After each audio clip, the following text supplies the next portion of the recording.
Hello and welcome back to Barossa Valley Crafts.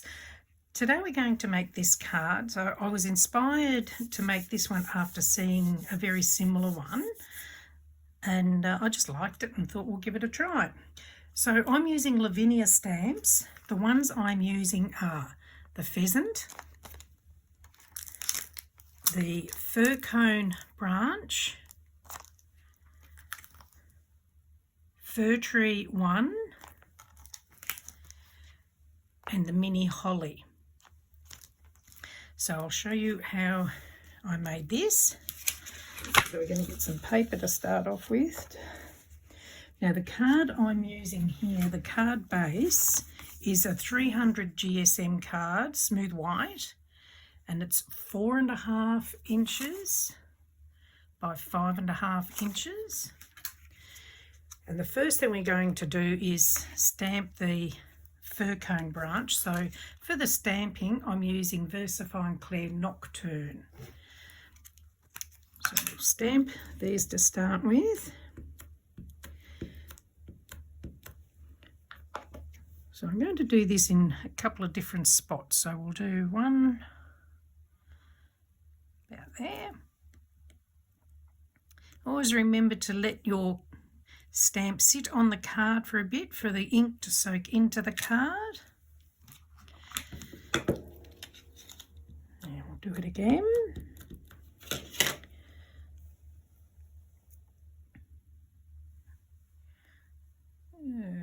Just decide where you want it. You could make the same card half a dozen times and it'll look different every time you do it.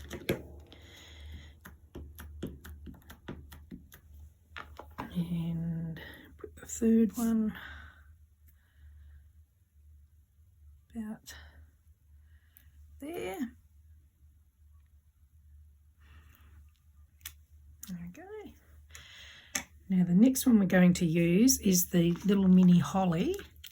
We're just going to pop a few little mini hollies amongst the other one. But you need to remember when you're doing this, don't overdo it. You need to know when to stop and step back from the card rather than overdoing it. We'll do another one up here. And we'll do one more over here.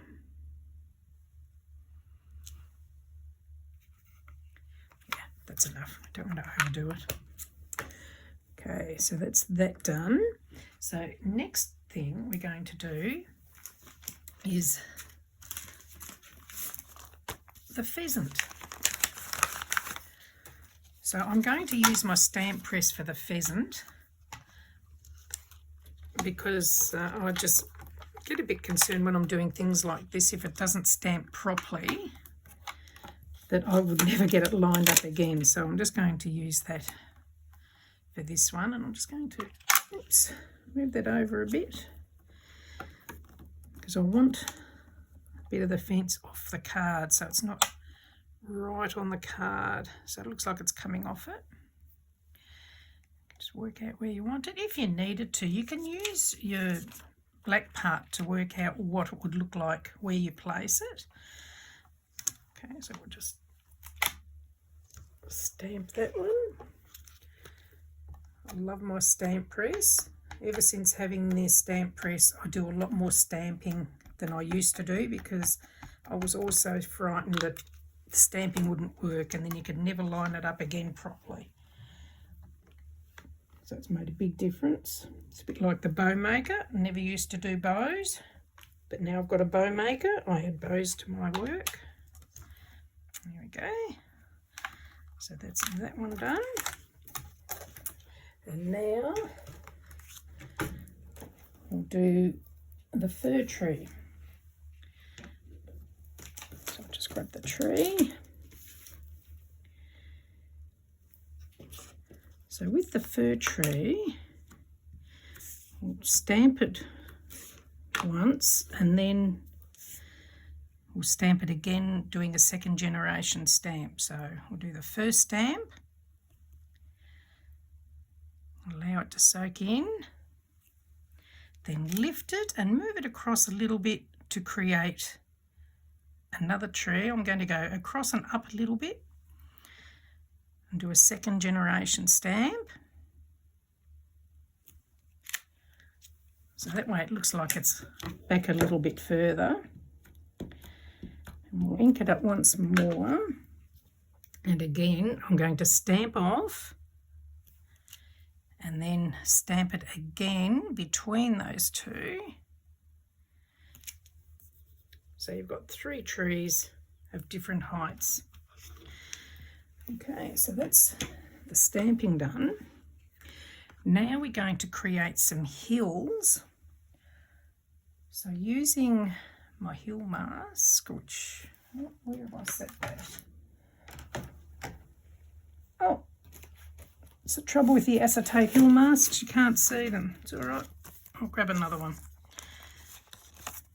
So these are the Lavinia hill masks. So that will do. So for that, I'm going to be using the VersaFine Clear Twilight. I can open it, there we go. So just put a little bit on your brush. You don't want too dark on there. It's only for faint hills. So to start off with, we'll do some hills for the trees. We might actually have it going up on an angle, so it looks like it's going up behind the fence line as well. So we'll just do those. Just lightly blending it outwards. It's always easier to come back and make it darker if you want it darker, but if you put too much ink on there, you can't sort of take it away once you've done that. And we'll do another hill bank at the bottom of the fence post.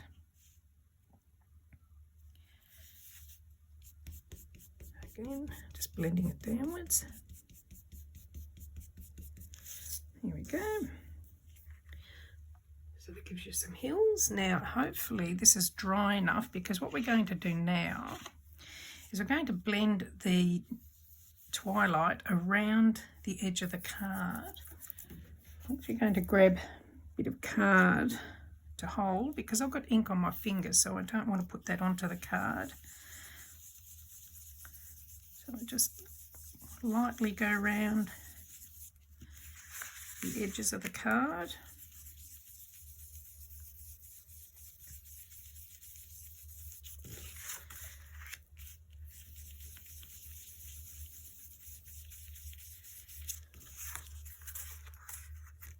A little bit at the bottom.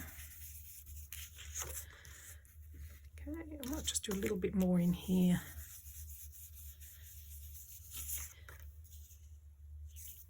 And a little bit more coming down from the top. Just very lightly. There we go. That's all that needs. So now I'm going to use a red Posca pen to do the red dots in the berries. So I'll just give it a shake. And I'll just go wherever the berries are on the stamp there.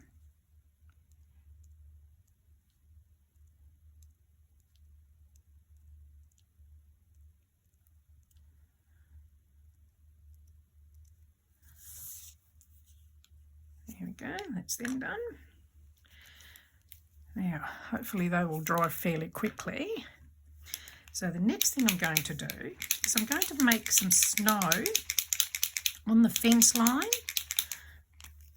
So we're just going to, using a white Posca pen, just going to do dots along the top of the fence line, so it looks like there's a bit of snow sitting on the fence.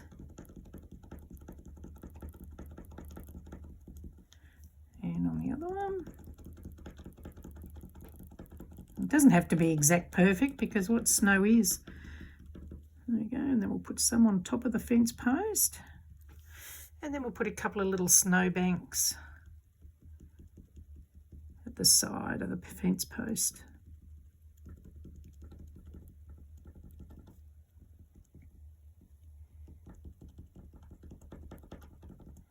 Now, if you wanted to, you could just do random dots as well for snow in the sky, but I don't want to do that with this one. Here we go, so hopefully you can see that. The snow on the top of the posts. So now I'm going to use the heat gun only to make sure this is dry before I do the next step. So sorry about the noise.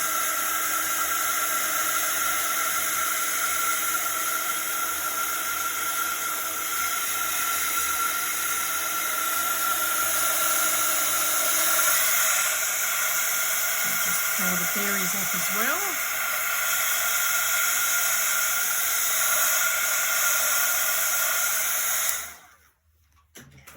So now we're going to add some glitter. So I'm using the Quickie glue pen.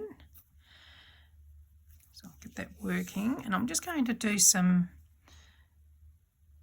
glitter along the hill tops.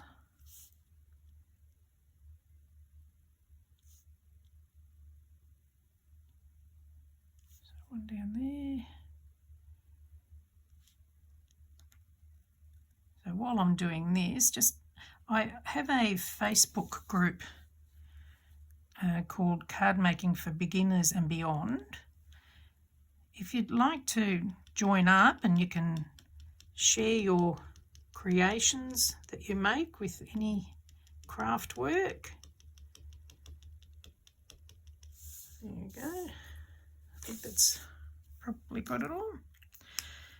Now I'm using a holographic glitter here, so I'm just going to sprinkle that where I've put the glue.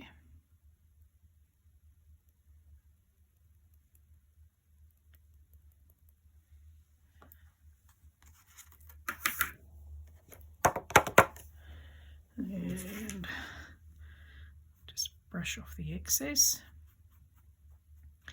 I mean, if you don't brush it off, when it's dry, the glitter will just brush off where there's no glue anyway. There we go. So can you see the glitter on that? Not sure if you can see it or not. It's a bit hard to see. There we go.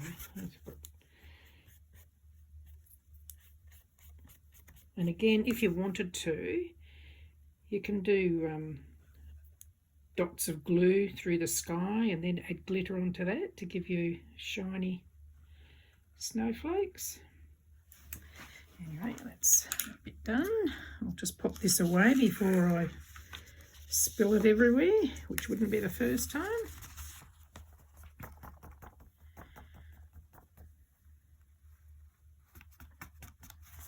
There we go. Okay, so from there, I will then attach it to a matte card. You don't have to use black. I've used black, and then it would get attached to the base card, and that gives you the finished card. So they're very similar, but yeah, they're a lot of fun to make, and yeah, they're just easy to do. And like I said, you don't have to use Lavinia stamps. Here's another one I've done, and you can see this has got white spots all over it. So what I've done there was put a bit of white acrylic paint onto a mat, spritzed it with water, and then using a fan brush just splattered the little white snowballs everywhere. It's just another way you can make the same card with a little bit different. Anyway, I hope you've enjoyed this. If you have, please give me the thumbs up, and if you'd like to see more of my tutorials and be notified, just hit that subscribe button. And please feel free to join us on my Facebook page, Cardmaking for Beginners and Beyond, or Barossa Valley Crafts. I'll add the links to that in the description. Thank you for joining me. See you soon. Bye.